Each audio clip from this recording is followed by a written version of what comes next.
고린도전서 15장 12절에서 19절까지 말씀을 살펴보도록 하겠습니다. 복음의 역사적 사실을 분명히 한 바울은 죽은 자의 부활을 부정하는 자들에게 그리스도의 부활이 죽은 자의 부활을 입증하는 것이요 기독교 신앙과 선교의 근거가 됨을 강조합니다.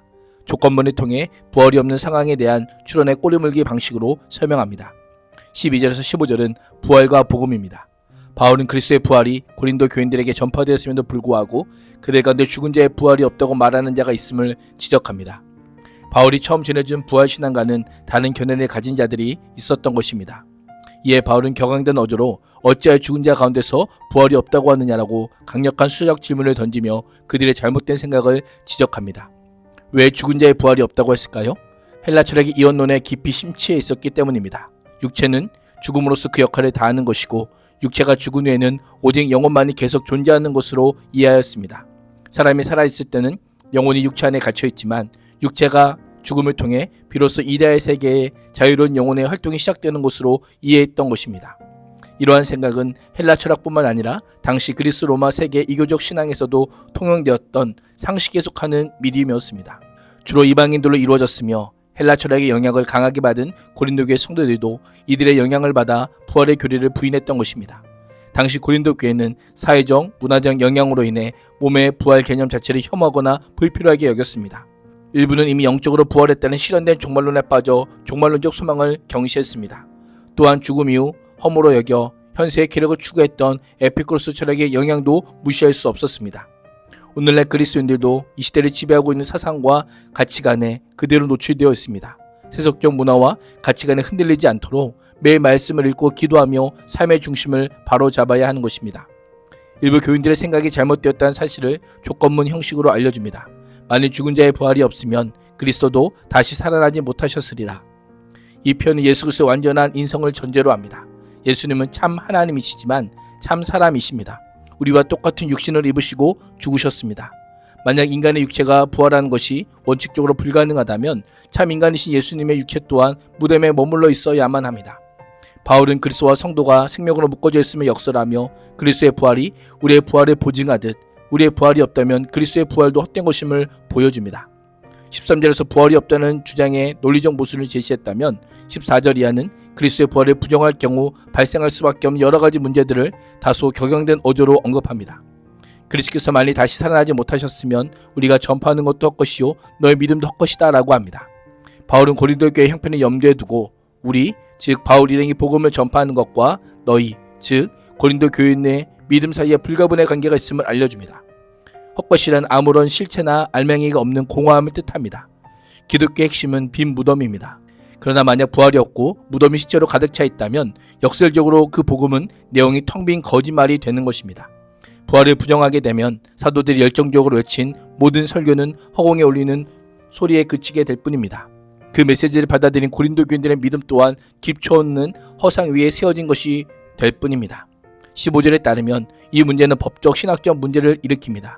부활이 사실이 아니라면 바울을 비롯한 복음 전파자 일행은 하나님이 거짓 증인하는 범죄자가 됩니다. 십계명과 로마법에 따르면 위증은 공동체를 파괴하는 매우 악한 범죄로 간주됩니다. 죄질이 극도로 나쁜 이유는 그 위증의 대상이 하나님이기 때문입니다. 15절에 하나님이란 표현을 직역하면 하나님께 대항하여입니다. 하나님께서 그리스도를 살리시지도 않았는데 사도들이 하나님을 대항하여 하나님께서 그리스도를 살리신 것으로 전파했다는 뉘앙스를 줍니다. 진리의 하나님께서 하지도 않으신 일을 했다고 날조함으로 거룩하신 하나님을 역사의 사기극의 주범으로 만들거나 무능력한 존재로 격화시키는 신성 모독의 죄를 범하는 것이 되는 겁니다. 만약 이것이 사실이라면 사도들이 목숨을 건 복음 증거나 사도로서의 권위는 모두 거짓으로 판명될 뿐 아니라 성도의 확신도 헛것이라는 의미입니다. 바울은 이를 통해 부활의 교리가 무너지면 기독교 윤리와 신론 전체가 무너지게 됨을 강력하게 선포합니다. 16절에서 19절은 부활과 소망입니다.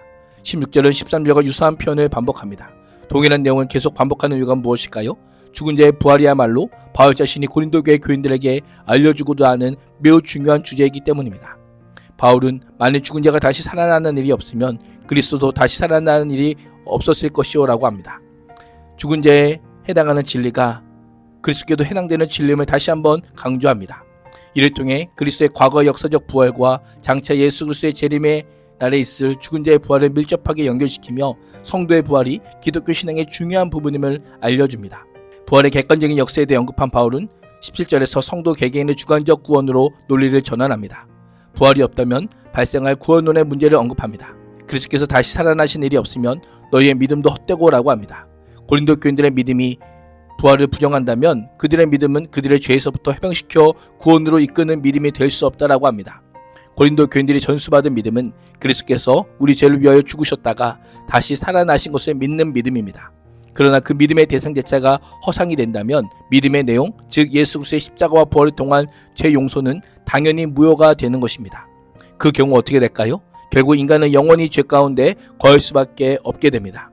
그리스도의 부활이란 죄로 멸망할 수밖에 없는 인간을 구원으로 이끌기 위한 예수 그리스도의 십자가 사건을 하나님의 화해와 화목의 사건으로 확증해주는 매우 중요한 의미를 가진 구속사적 사건의 핵심적인 내용입니다. 결국 부활 없는 십자가란 더 이상 우리의 대속을 위한 십자가일 수는 없는 것입니다.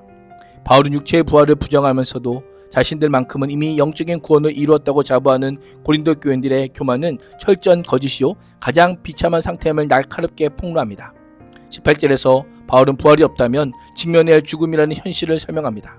또한 그리스도 안에서 잠자는 자도 망하였으리니 잠자는 자란 죽음을 평화로운 안식으로 여기는 성도의 소망에 담긴 은유입니다. 고린도 교인들은 이미 죽은 성도들이 영혼의 상태로 하나님 곁에 있다고 믿었을 것입니다. 그러나 바울은 만약 몸의 부활이 없다면 그 잠을 깨어날 수 없는 영원한 죽음이 됨을 알려줍니다.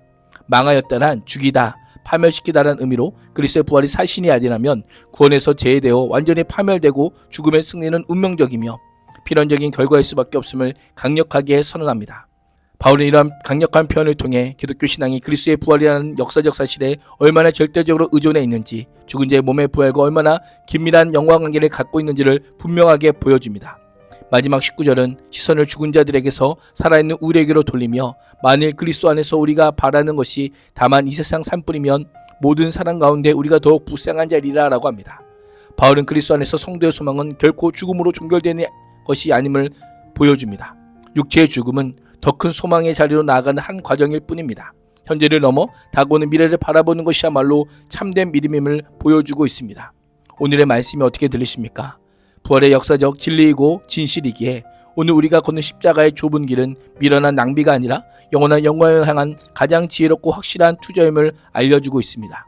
오늘도 부활의 산소망을 가지고 죽음의 십자가를 본받아 살아가는 그리스도인이 될 수 있기를 주님의 이름으로 축복합니다. 기도하겠습니다. 하나님, 세상의 가치관과 거짓된 생각에 흔들리지 않고 십자가와 부활의 복음 위에 굳게 서게 하시며 장차 주님 안에 손들일 영광을 바라보며 담대히 살아가게 하여 주옵소서. 예수님의 이름으로 기도합니다. 아멘.